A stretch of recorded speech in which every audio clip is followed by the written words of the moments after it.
How do you assess the impact of Trump's foreign policy compared to Harris's more traditional diplomatic approach?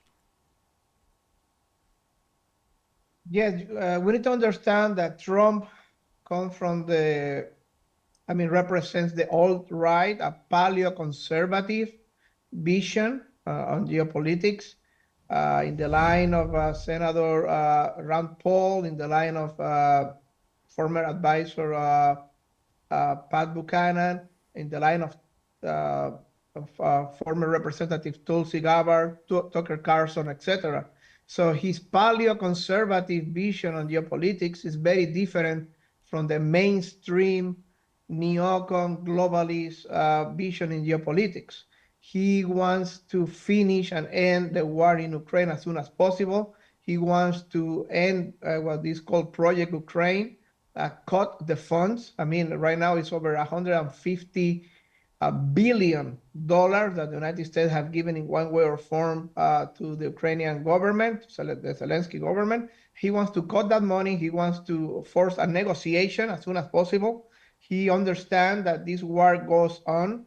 It only has the potential of escalation, but that in any moment things can get out of hand, that in any moment Russia can answer, or if we see that it's losing or is in a desperate situation, Russia can use a small tactical nuclear weapons on the battlefield.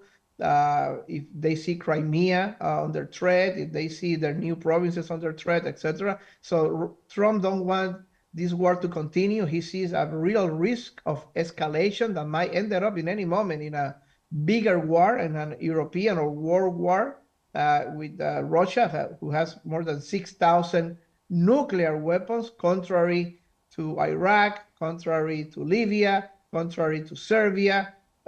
This notion that the United States is almighty and can just run over over all their enemies was true in those countries. Little countries that didn't have nuclear weapons, like Iraq, like Libya, like Serbia, etc., like Panama, 89. But Russia is a different, very different country, a superpower nuclear country with over 6,000 weapons. So Trump understands that, and he sees that the neocon and confrontation position with Russia only leads to a potential, possible escalation that might end up in a tragedy, in a World War III. He also understands that China, that he needs to do deal with China.